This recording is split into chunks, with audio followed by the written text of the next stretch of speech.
think it'll be awe-inspiring and possibly slightly intimidating. My name's Lawrence Hunt. My R1's sick of track days. We're going racing.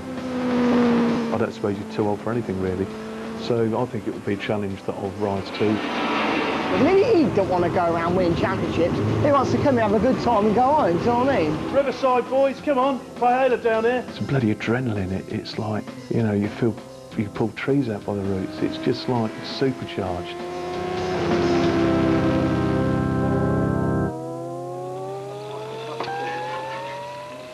I've been doing track days for 18 months. Everybody hungry? Last year I probably went about 8 times, and I'd like to do the same this year.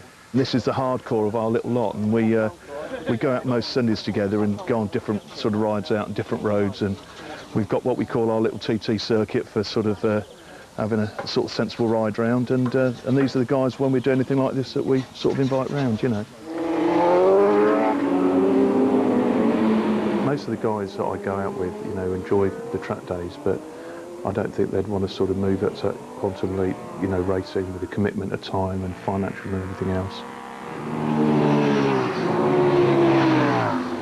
John Harper's my right-hand man. He's an ex-racer himself, so he's been able to offer good advice. Considering how big he is, he goes well. Very good road rider, safe, fast, and he's pretty good on the track, you know.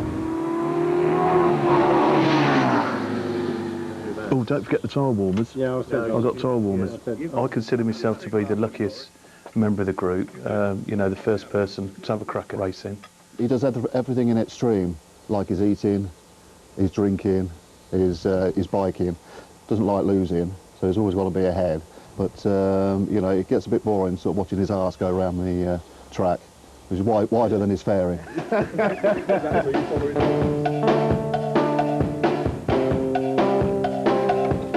I've always had a passion for motorcycles ever since, you know, I can remember. And it seems the older I've got, the worse the obsession has got almost.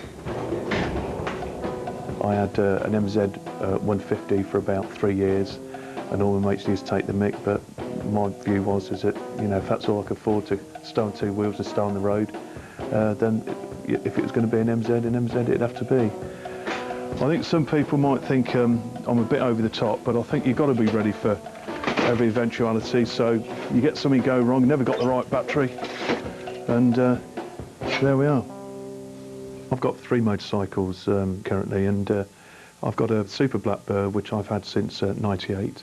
It was at that time my dream bike. I've always kept the brochure as a motivator for working hard and trying to be successful and earn a bit, and I thought it was the only bike I'd ever want to ride, so I put it on a track and then found its limitations. The other bike that I really enjoyed and acquired before Christmas is a GSX-R 1000. That's a fabulous road bike. I'd like to try it on the track, but I don't really want to drop it. The reason I'm not going to race it is I've got a perfectly good Yamaha over there that's geared up to do, you know, what I'm doing. I bought the bike originally for about £4,000. It was a '98, and it obviously got all the trip bits and pieces on it. You know, that was for track days. Obviously, I wanted to have the best fighting chance for the race, and probably stands me, you know, now at about £8,000 in total. The thing that makes me smile about track days is we get the prep talk in the morning that it's absolutely not a race. You can't tell me there isn't a guy out there that isn't looking at the guy in front and wanting to get past him, and I'll tell you, it's serious. There's like 2 voices. Everything in your system is tense, and if a bullet came across you could reach out and sort of catch it, and then you've got the sensible voice that says, OK chap, right, hang on a minute, let's stick to your strategy, let's be sensible.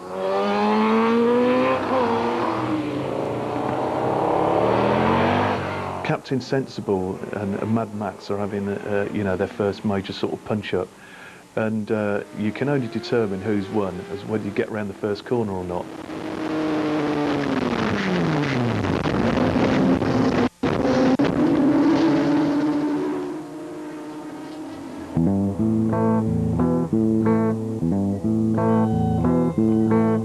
I see Lawrence come round the top, and I think he probably give it a bit too much looking at that corner, because I think he got a short shift coming out there.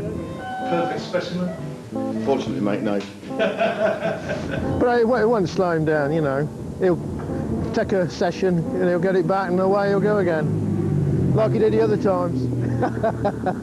Well, I high-sided it, and I think I got on a little bit too quick on the gas coming out the bus stop, and it just went so quick, you know. First looking at it, doesn't look too bad, does it? You know, stripped down and a good clean.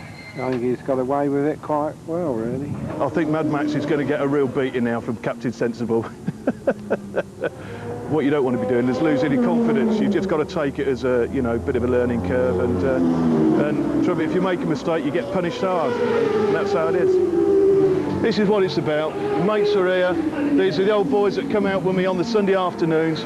Somebody has a problem, everybody's chipping in, mate, and that'll be back on this afternoon, without a doubt.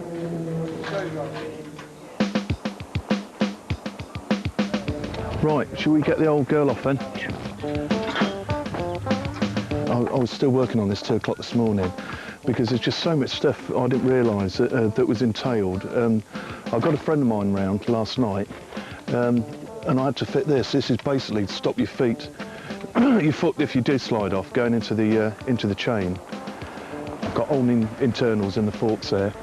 And I found out a couple of days back that one of them was actually probably always detached, which is why I fell off at Mallory when you guys were filming me last time.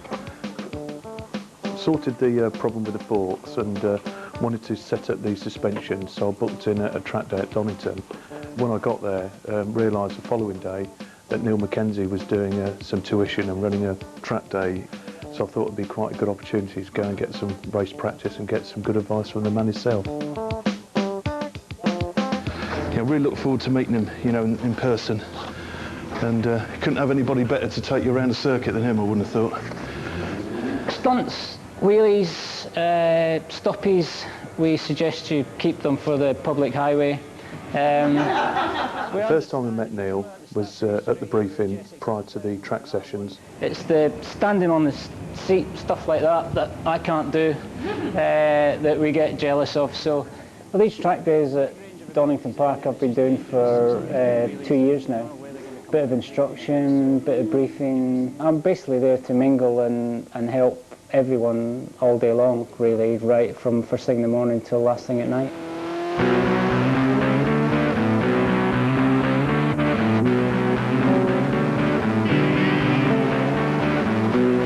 I think my technique's reasonable. It's just knowing the lines and perfecting the lines and being smooth. That's the important thing. You can prepare yourself very well coming to a track day. Of course, getting valuable track time, using the track to set your bike up, practicing lines, but there's nothing like showing up in your van in the morning of a race meeting, getting unpacked, getting your bike scrutineered, getting into practice. That builds up to the peak of sitting in the grid and the flag dropping or the lights changing. There's nothing that comes close to that. You have to go racing properly to do that. Yeah, I suppose coming out, great to watch you. Yeah. You were so smooth. Well, any track, really, I feel you have to use all of the track. Yeah. It's important to use the maximum width going in, You do. get a nice smooth sweep across the apex, but the right line so you get good exit speed. It's very difficult to go right to the paint, use that last centimetre of racetrack, because there's a fine line between being there and being on the grass, yeah, especially at 140 mile an hour. So it's a case of building up step by step. I use reference points. I like a braking marker, an entry point and an exit point. A lot of riders don't do that. They do it with depth perception or just natural instincts, but I like to have a bit of a join the dots system on a racetrack. But it's for me, smoothness is the key. Key thing.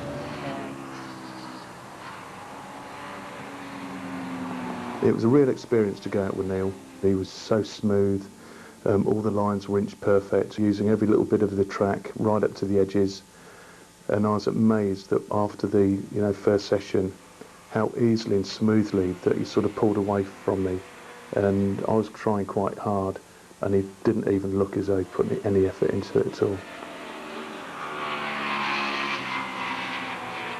Track days are relatively safe because no one's really pushing anyone off the track. If they do start to get really aggressive or diving under anyone, then they get a black flag and they're asked to leave. The race, of course, you can't experience that. You can't replicate that until you actually get there. That's the exciting bit. Yeah. But have a plan. When you're sitting on the grid, think about where you want to be in the first corner. The middle of the group's normally the best idea. If you're too far to the inside, you'll get boxed in going into Gerrards. If you're too far to the outside, you'll get run wide, and you can't get round the outside of Gerrards. It's too dusty out there. So mid-pack, as far to the front as you can get, and then just try and bolt yourself onto the back of someone. I don't think he'll be shocked. And I like the fact he says he likes aggression. He likes to be wound up, he likes a battle. I've come across riders that have gone into racing that are a lot slower than Lawrence and a lot less experienced, so I think he'll fare well. I know he'll enjoy it, and I'm pretty sure he'll be midfield somewhere. I should be thinking about what Neil said, choose a middle line, try and be towards the back and keep your line, and that's what I should be focusing on, yeah. But I'm broad enough to hopefully, even if I get sandwiched, they won't actually hit the bike.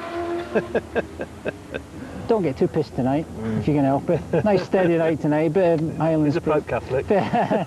Steady night tonight and not a big breakfast in the morning. You've got to be fairly serious about that. But there are exceptions, and every now and again some of the professionals, you'll find them at the pie shop.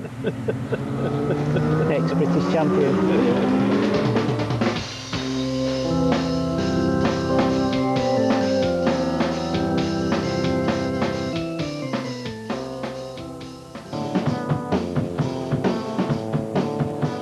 Started the business 13 years ago with 4 employees.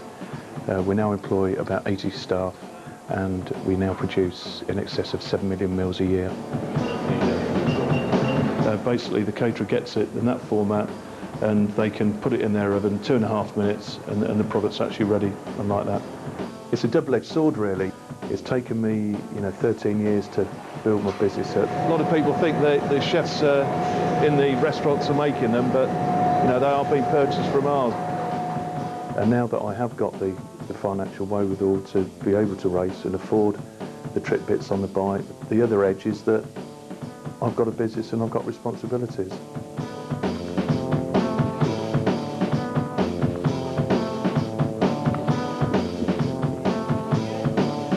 Well, this is a big day. I'm just in for scrutineering. I had to push the bike about 1.5 miles.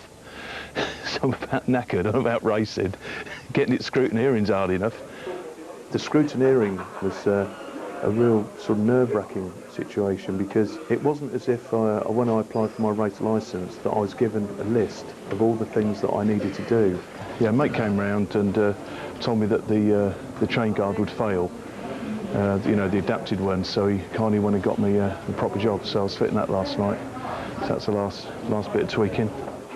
Wake up 96, your time's up. One bit of advice that I think would save anybody a lot of needless aggravation and worry is get yourself to a couple of race days, soak up the atmosphere, talk to people, as many people as you like. They're all really approachable, really friendly crowd, and get all those bits of advice like lock wiring the sump, lock wiring the filler cap, the chain guard that I nearly didn't fit and would have meant I'd have been turned away. It is really important. The vast majority of the riders, they get this impression that on race day they're immortal. The adrenaline goes and the brain is left in the workshop. This is the thrill of the day, I get a chance to have a look down there. Usually the lads are pretty good.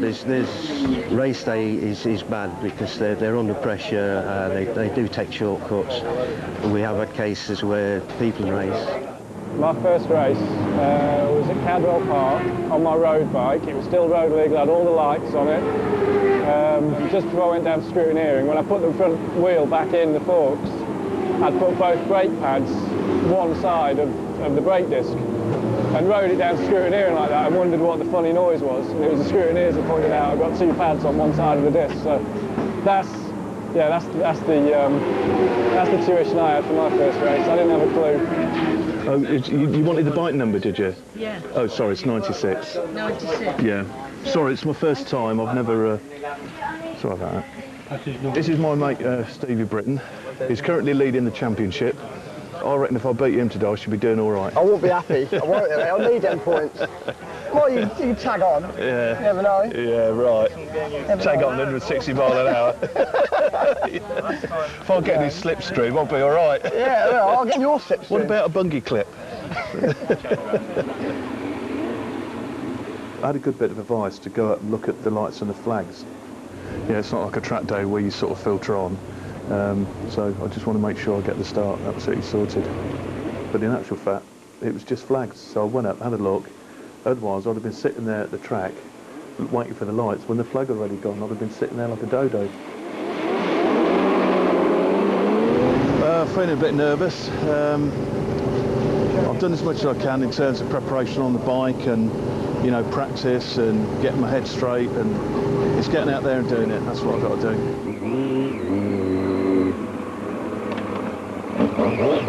When I'd thought about how I'd feel sitting on the bike actually going to the start of my first race, I was thinking that the adrenaline would be absolutely coursing through me, that I'd have the dry mouth, that I'd be worried about, you know, the start, the first corner, holding my line, getting round.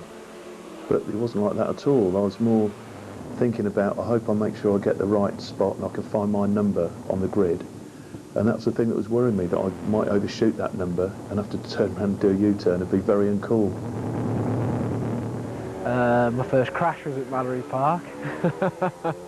First meeting. And I can remember thinking, oh, and just wondering, going out and then coming up to line up at the grid and thinking, where do I park? You know, and then someone's waiting there waving, no, here, and I'm like, ah, right. And you pull up and you turn around and everyone's, and you're like, ooh, this looks a bit mean. And it's just manic that first lap you go out, because it's just so much faster than what you're used to.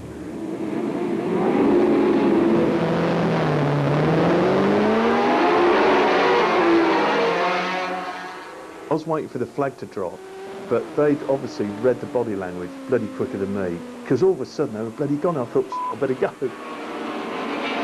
The first corner was quite a bit different to how I thought it would be. I thought I'd be fighting people off almost, but I didn't make any sharp manoeuvres and just let everybody, all the fast guys, get ahead, get out of the way. My first ever race was at Knifeton, I remember that. I had a big crash, I remember that. I remember wetting myself on the line. I did, yeah, just out of excitement and stuff. Nothing major, but just a little bit, you know. And just thinking, wow, this is the best thing ever. And yeah, in the end, I finished third overall of the day.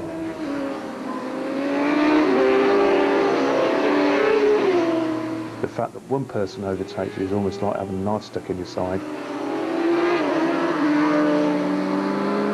I was just so frustrated with the bike, and I knew I could go quicker. Ed Wiener's and the hairpin to the bus stop. It was just a right piss off. I just couldn't get the power down.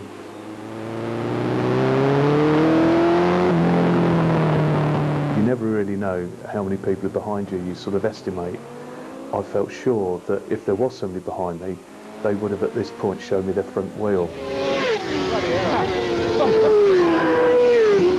And it was gnawing away at me, and then on the 4th or 5th lap, I made up my mind I was going to have a good look, because you can't always tell because they're right behind you. So I had to turn my head right round, and then at that point, straight out of the blue, bang, straight past me. I didn't expect to be disappointed by being last, because before I raced, I made up my mind that I was going to be absolutely delighted to actually finish the race. You know, it's nothing like track days. This is like all out, and you know, obviously they're really going for it. It is harder. There's a lot of people here that want to race, and there's no, it ain't about I don't want to hurt my bike. It's about I want to win. It's totally different to track days. It's about when the flag drops, no, let's have it. I got the race results, and this person who took full advantage of me looking over my shoulder turned out to be Angela Harris. And I got more stick from my mates about this girl overtaking me than I did about all the preparation and all the other days put together. And I had quite a long look, didn't I? Yeah, it was quite a long look. That was probably a mistake. Was that when you sort of thought, right, Well, I'd been trying to line you up for ages, and then as soon as you looked round, I thought, bad move, we're going. So, certainly the way I work, I will generally come back and I'll analyse what I've done. So I'll know that maybe I haven't got very good drive out of a particular corner, like you were saying earlier about not having drive out of Edwina's or the sort of hairpin. Yeah.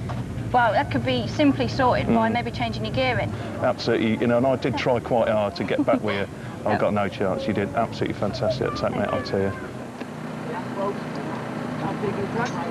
It was interesting, really. Of all the advice that I've had from my mates, from racers alike, the best bit of advice was from Angela. Lovely Angela has given me a sound bit of advice, telling me I've got the wrong sprocket on. I've got all these experts around me, and this girl, they're taking a mick out, the cane in my arse. It's given me the best bit of advice all day.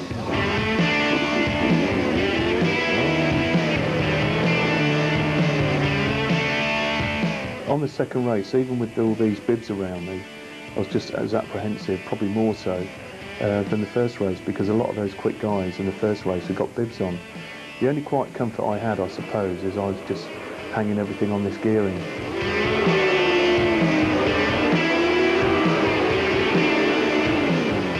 Probably there was half a dozen people that came past. And then we settled down after sort of lap and a half. The bike was just completely different. Coming out the Devil's Elbow down the straight to Gerrard's, it absolutely flew. It just felt more alive.